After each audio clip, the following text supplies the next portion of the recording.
evening. Hello and welcome to this edition of the Startup Central. I'm Nayantara Rai, working from home in New Delhi. This is the only show of its kind on Indian television dedicated, of course, to startups, also technology, innovation, disruption, entrepreneurship. If it falls under the gambit of the new economy, we promise you it's here on Startup Central every weekday at 6 p.m. on ET Now. Ladies and gentlemen, like all the stakeholders we feature on Startup Central, Team Startup Central thrives on constructive criticism. We want your constructive criticism. How else are we going to improve? So keep writing into us. Our email address is right on top, suc@etnow.tv.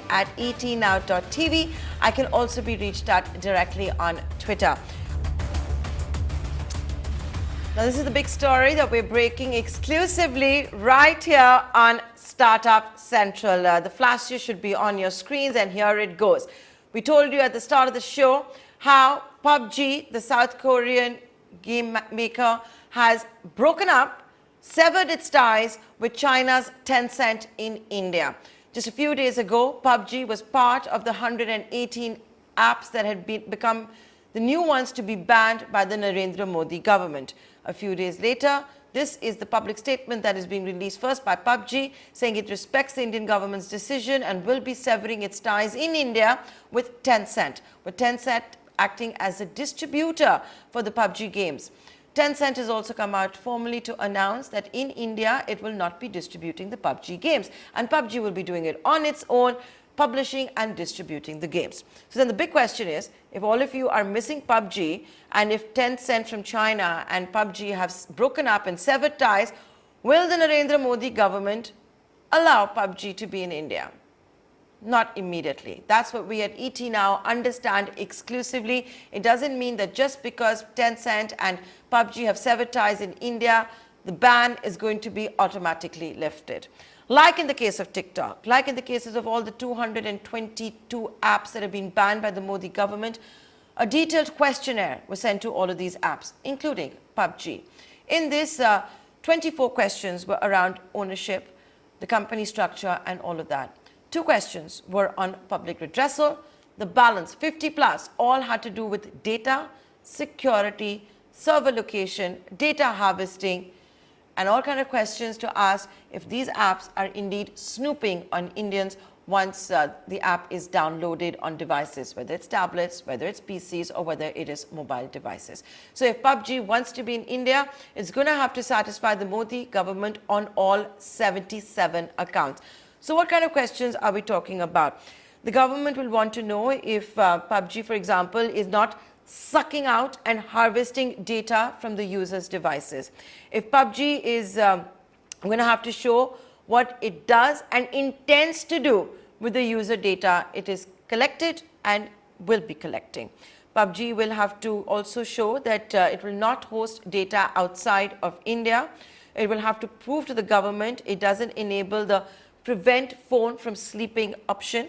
PUBG will have to show it doesn't read and store users' home screens and settings. It will also have to show that it doesn't modify the SIM card in any manner whatsoever. It's going to have to satisfy the government on what it's going to do with data already collected. Will we see the migration of the data? Where will the servers be located? What are its standards when it comes to privacy? What all parties has it already shared the data with? So unless all of that happens, unlikely that the Modi government is going to lift the ban it has already announced on PUBG. It's interesting, of course, to see how PUBG as well as Tencent have come to this amicable resolution, deciding that in the larger interest, clearly for PUBG, Tencent can't be in India. Tencent, of course, being a large Chinese giant, which has multiple investments in India. I'm going to take this conversation forward, and joining me is a well-known investor, Anand Lunia, who's joining us. We'll also try and get some legal perspective from him. He's, of course, a well-known investor. Anand, first up, is this going to be good enough to lift the ban? PUBG and Tencent deciding to break away from each other in India, decoupling of sorts. Is that going to be good enough, according to you, for the government to lift the ban? We are hearing it's not going to be. The government wants to be satisfied on all 77 counts, all the questions that it had raised, the lion's share of which are on data, server location, privacy, cybersecurity. Hey, Nayantara, I'm not a lawyer. I'm an investor. No offense, of course. It's not enough. I don't think it's enough. The objection is not about the ownership. I don't think all the bans that have happened so far have been about ownership of a particular company or origin of a particular company.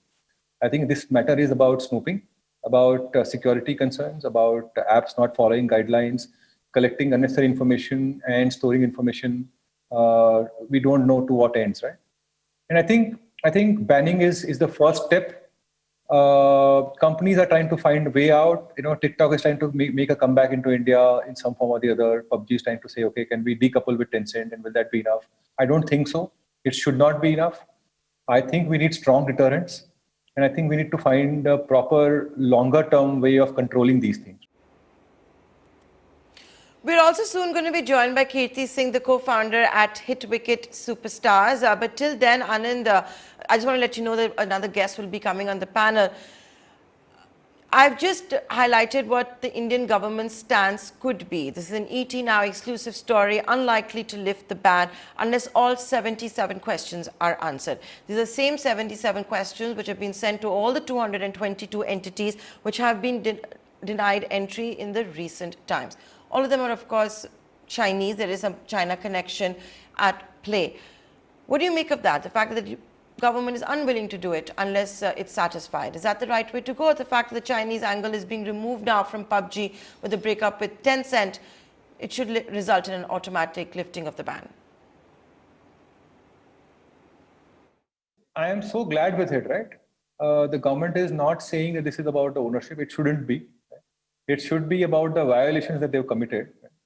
And I think I'm glad that just by changing the ownership at the top level, the company will not be able to get away. Right? I mean, I think they will have to explain each and every violation, and will be surprised, that some of these violations will be difficult for these companies to sort of correct.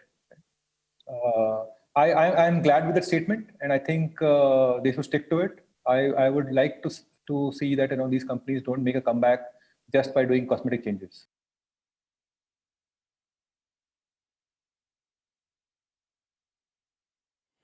Okay, Kirti Singh, co-founder at Hitwicket Superstars, now joining us. Kirti, incidentally, was one of the winners of the Prime Minister's Atmanirbhar App Challenge. She won it for her gaming app. Cricket, of course, remains the bestseller in the country along with Bollywood. Kirti, good to have you on the show. This is Nayantara.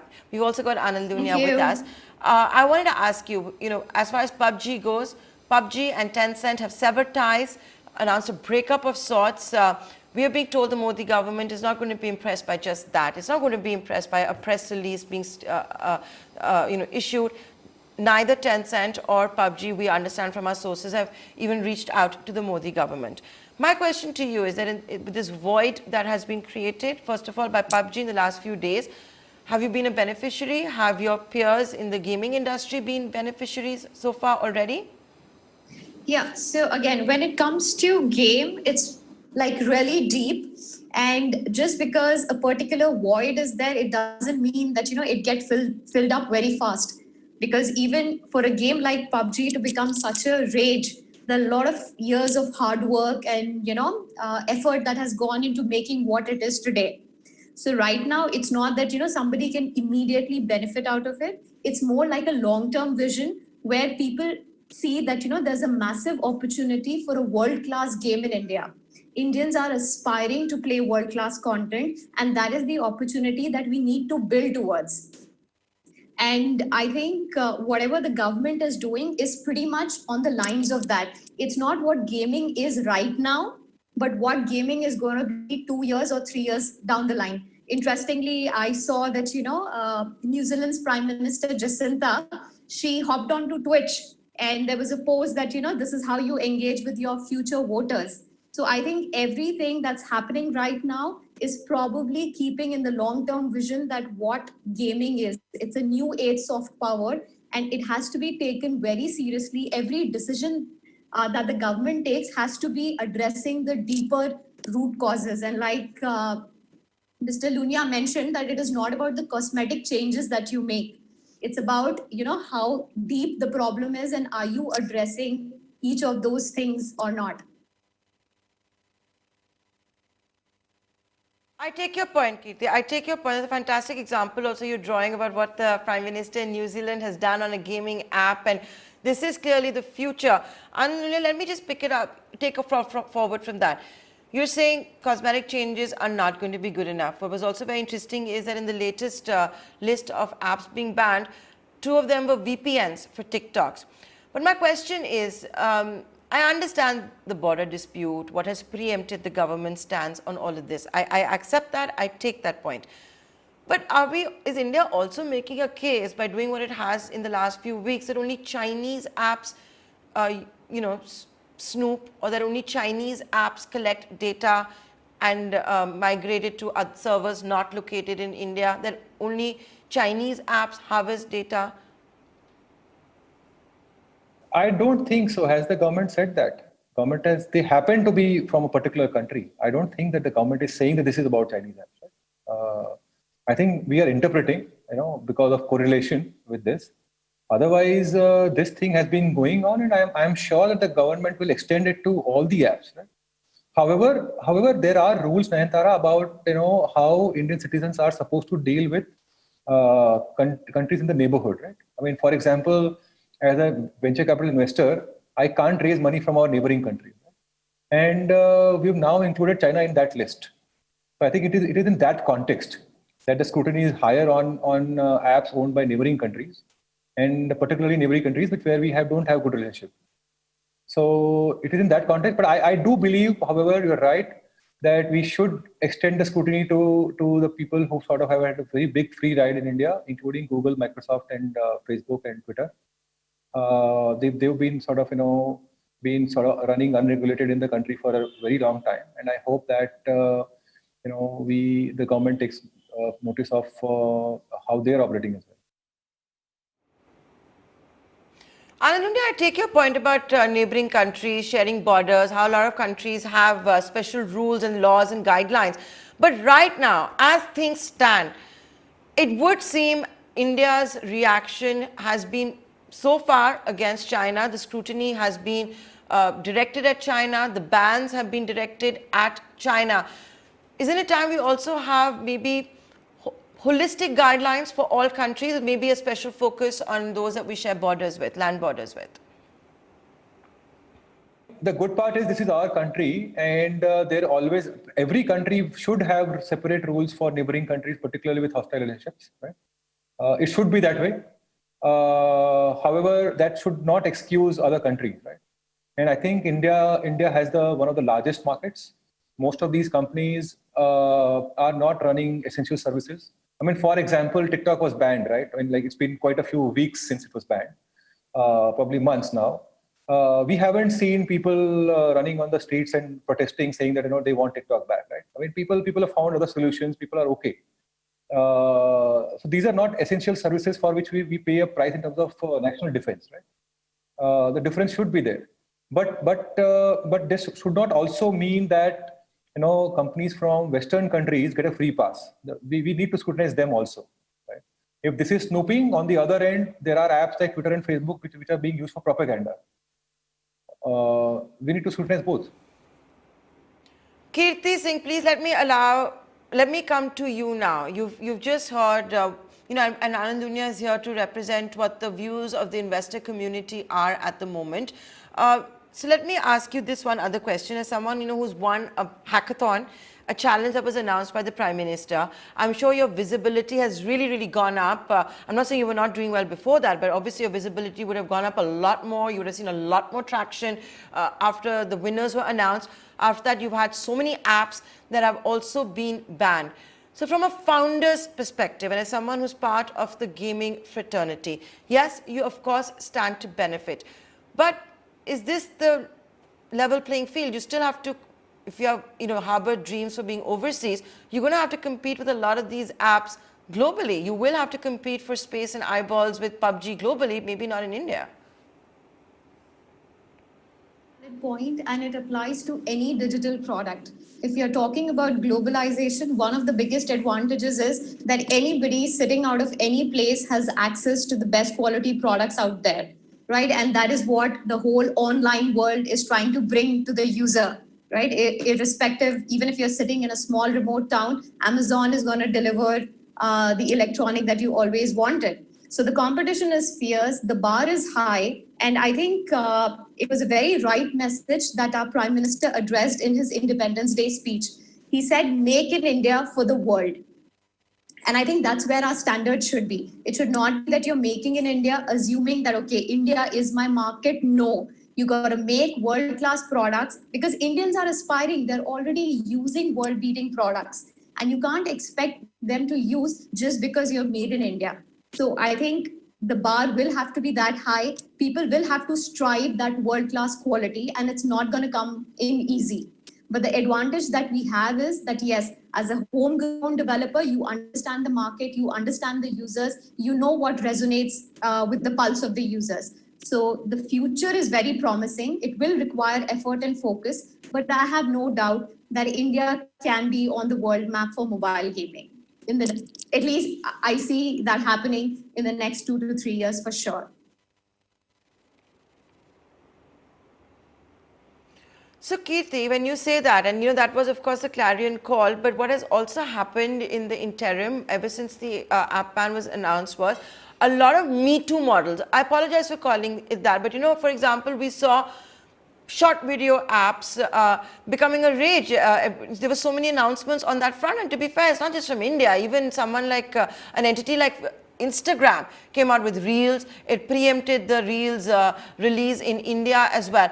So right now, when you look at your community, are you seeing that kind of innovation? Because a lot of it seems to be focused around the Me Too models to fill the void that exists immediately. True. And the thing is, the Me Too model becomes so much harder in games because what you see in game is just the tip of the iceberg. If you talk about a social media app, you're engaging with the user for his time. He's spending his time. He's not actually spending money on the site that he's using, right? But when you talk about mobile games, people are spending money on it. If you're talking about PUBG, $100 million was spent by the Indian gamers on that particular game. Now, that is not something that can come out of a Me Too movement. And gaming, therefore, becomes so much more harder. Even for any grossing games, they say that grossing games have the highest staying power. It takes a really long time to crack that formula, to crack that monetization model, to make a breakthrough product which connects at an emotional level with the user, and then it stays on top for a long time. So I'm not very sure if just replicating a game is going to get you. I mean, it'll get you downloads, but right now we know that downloads is not much. It's engagement. Do people talk about it? Does it become a rage? Do friends join in? So these are a lot of advanced level game concepts that come with experience. And I would say that it's an encouraging step where people see that okay, there is a void, something as massive as this exists, and let's try and work towards it. Okay, so let me take forward that same conversation that I was having, and from what all Kirti said, Anand, I wanted to build upon it. Isn't it also now time that, of course, given everything happening at the LAC, Atmanirbhar, we have seen a lot of guidelines that are slowly coming out of the government, how they're scrutinizing, even a VPN is under scrutiny for TikTok. But Anand Lunia, isn't it also time now that, and picking up from what Kirti is saying, isn't it time the government comes out now with holistic guidelines on harvesting of data, what is happening with the user's data, where it is being stored, and all of that? Isn't it time that we have that, and which should apply to everybody? You're right. You're right, Nazar. I think we need just not about apps. We need rules of business. We need to know if a multinational company wants to tap Indian markets, how do they need to operate? How do we ensure that we have perpetual parliamentary and legal scrutiny on these companies? Right? Probably they need to be domiciled in India. We need to have a mechanism not just for rules. We need mechanism for taxes. We need to have mechanism for wealth creation, technology building. I mean, for example, Facebook, Twitter, Google, Microsoft are trivial apps, right? But then they have been the parent company and spawning a lot more technology. That what we see in their apps. Right? all of that benefit of technology ecosystem is not coming to India. Indian ecosystem will develop only when these multinational companies come here, hire local engineers, and give them technical jobs and build technical skills in India, right? I mean, we can't just be happy by getting call center jobs or sales jobs. We need to capture the wealth that is created, and that has to be the long-term way. And if these companies are domiciled in India, pay taxes in India, we'll probably have much more scrutiny and much more control over them. As far as the controlling the Indian companies is concerned, I don't think that an Indian CEO dares to do snooping for a foreign country. Very unlikely, right? I mean, it will be very difficult, even in the current laws. I don't think anybody's imagining. Of course, the ideal situation would be, if they open for business here, they set up, the next office that can complement Mountain View for Google, like we've seen, or, Facebook in Silicon Valley, where real innovation happens here. Maybe one day even pay taxes. But for now, this is how the situation stands. The government, of course, has been talking about coming out with strict guidelines. And it has also been a sore point between India and the United States, especially when it comes to data storage and data localization. Well, I'd like to thank both Anand and Kirti for joining us here on this edition of Startup Central. It was an exclusive story that we broke. Tencent and PUBG can decouple and break up in India, but the Modi government will not be in a hurry to lift the ban. No automatic lift of ban. It wants to be satisfied on as many as 77 counts, most of the counts regarding data and privacy.